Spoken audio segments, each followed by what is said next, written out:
ଆଜିର ରାଶିଫଳ ଫେବୃଆରୀ ମାସ 28 ତାରିଖ ଶନିବାର, ଫାଲ୍ଗୁନ ମାସ ଶୁକ୍ଳପକ୍ଷ। ଚାଲନ୍ତୁ ଜାଣିବା ଆଜିର ପଞ୍ଚାଙ୍ଗ ବିଷୟରେ। ତିଥି ଦ୍ୱାଦଶୀ ରାତ୍ରି 8ଟା 56 ଗତେ, ତ୍ରୟୋଦଶୀ ନକ୍ଷତ୍ର ପୁନର୍ବସୁ ଦିବା 10ଟା 23 ଗତେ, ପୁଷ୍ୟା ଚନ୍ଦ୍ର କର୍କଟ ଯୋଗ ସୌଭାଗ୍ୟ। ଆଜିର ସୂର୍ଯ୍ୟ ଉଦୟ ସମୟ 6ଟା 11, ସୂର୍ଯ୍ୟାସ୍ତ ସମୟ 5ଟା 48, ବୃଷ ସିଂହ ଓ କନ୍ୟା ରାଶିର ଘାତବାର।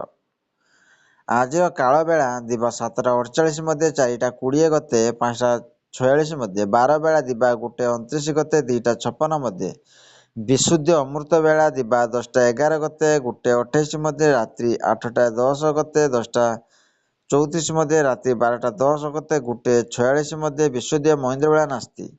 ଆଜି ପୋଇ ଖାଇଲେ ଦେହ ପ୍ରତି ହାନିକାରକ ହୋଇଥାଏ।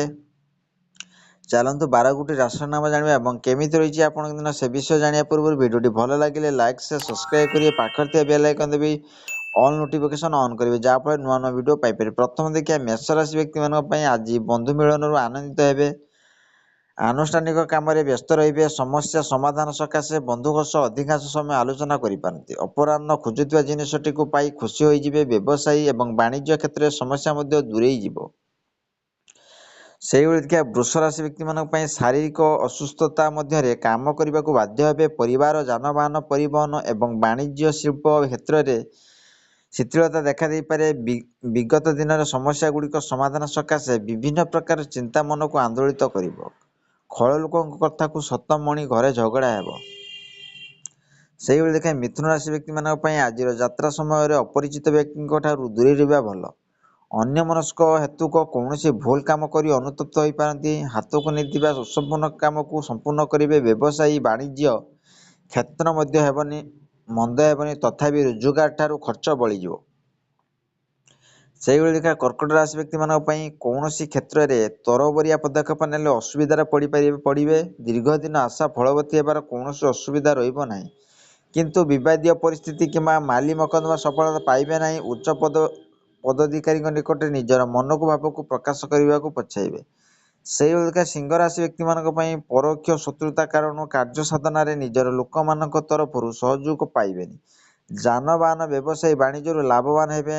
ନିର୍ମାଣାଧୀନ ଗୃହ ଓ ରାସ୍ତା କାମ ହଠାତ୍ କିଛି ଦିନ ସକାଶେ ଅଟକି ରହିଯାଇପାରେ। ଲେଖାପଢ଼ା, ଆଲୋଚନା, ଚୁକ୍ତିପତ୍ର କ୍ଷେତ୍ରରେ ସୁଫଳ ପାଇବେ। ସେହିଭଳି କନ୍ୟା ରାଶି ସ୍ୱାସ୍ଥ୍ୟ ଅବସ୍ଥାରେ ଉନ୍ନତି ଘଟିବା କାରଣରୁ ମନ ଏକ ପ୍ରକାର ହାଲୁକା ହୋଇଯିବ। ବାଣିଜ୍ୟ, ବ୍ୟବସାୟୀ ଓ ପରିବହନ ବିଶେଷ ଉନ୍ନତି କରିବେ। କୌଣସି ଗୃହ ଓ ଜମିଜମା ସମ୍ବନ୍ଧୀୟ ବିଷୟରେ ଯୋଗାଯୋଗ କଲେ ଅବଶ୍ୟ ଉପକୃତ ହେବେ। ଧାର କରଜ କରି ଆବଶ୍ୟକତା ପୂରଣ କରିବା ପାଇଁ ମନସ୍ଥ କରିପାରନ୍ତି। ସେହିଭଳି ତୁଳା ରାଶି ବ୍ୟକ୍ତିମାନଙ୍କ ପାଇଁ ବିଭିନ୍ନ ପ୍ରକାରର କାମରେ ଅନୁପ୍ରବେଶ କରି ମନକୁ ଭାରାକ୍ରାନ୍ତ କରିପାରନ୍ତି। କର୍ମକ୍ଷେତ୍ରରେ ଏକ ସାଧାରଣ ଘଟଣାରେ ଉଚ୍ଚବାଚ ବିତର୍କ ଘଟିପାରେ। ଖର୍ଚ୍ଚ ଭାର ଯୋଗୁଁ ଚିନ୍ତା ପ୍ରକଟ କରିବେ, କିନ୍ତୁ କୌଣସି ଉପାୟ ପାଇବେ ନାହିଁ। ପାଖ ଓ ପଡ଼ୋଶୀଙ୍କ ସହ ସୁସମ୍ପର୍କ ରକ୍ଷା କରିବା ସମର୍ଥ ହେବ। ସେହିଭଳି ବିଛା ରାଶି ବ୍ୟକ୍ତିମାନଙ୍କ ପାଇଁ ଆଶା କରୁଥିବା ଦିଗରୁ ଅର୍ଥ ପାଇବେ, କିନ୍ତୁ ଏଥିପାଇଁ ଆପଣଙ୍କୁ ସାମାନ୍ୟ କଷ୍ଟ ସ୍ୱୀକାର କରିବାକୁ ପଡ଼ିବ।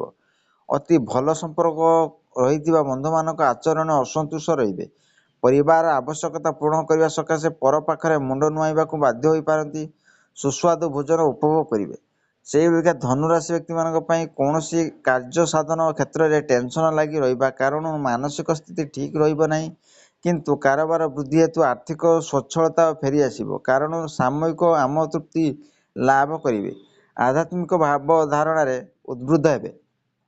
ସଭା ସମିତିରେ ଆଲୋଚନାରେ ଏକମତ ହେବାକୁ ବାଧ୍ୟ ହେବେ। ସେହିଭଳି ମକର ରାଶି ବ୍ୟକ୍ତିମାନଙ୍କ ପାଇଁ ଆପଣଙ୍କ ପରାମର୍ଶ ବନ୍ଧୁମାନଙ୍କ ବେଶ୍ ପାଇବେ। ଫଳରେ ପ୍ରଶଂସା ପାଇ ଖୁସି ହେବେ। ପ୍ରକାଶନ ଏଜେନ୍ସି, ଆଇନ ଅଦାଲତ କ୍ଷେତ୍ରରେ ଶୁଭ ଫଳ ପାଇପାରନ୍ତି। ଉପରିସ୍ଥ ନିର୍ଦ୍ଦେଶରେ ହଠାତ୍ ଯାତ୍ରା କରିବାକୁ ପଡ଼ିପାରେ।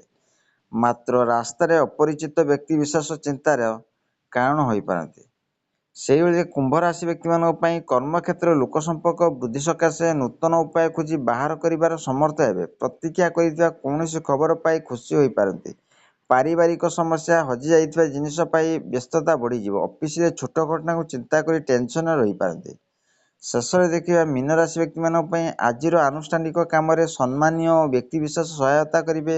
ସାହିତ୍ୟ ସାମ୍ବାଦିକତା କାମରେ ଉଚ୍ଚ ପ୍ରଶଂସା ପାଇବେ। କଥା କଟାକଟି କାରଣରୁ ପରିବାରରେ ଅଶାନ୍ତି ପରିସ୍ଥିତି ସୃଷ୍ଟି ହେବା ସମ୍ଭାବନାକୁ ଏଡ଼େଇ ହେବ ନାହିଁ। ଆର୍ଥିକ ସ୍ଥିତି ସେତେଟା ଭଲ ନଥିଲେ ମଧ୍ୟ କୌଣସି କାମ ଅଟକିବ ନାହିଁ। ଆଶା କରି ଭିଡ଼ିଓଟି ଭଲ ଲାଗିଲେ ଲାଇକ୍ ସେୟାର ସବସ୍କ୍ରାଇବ୍ କରି ବେଲ୍ ଆଇକନ୍ ଦେବେ।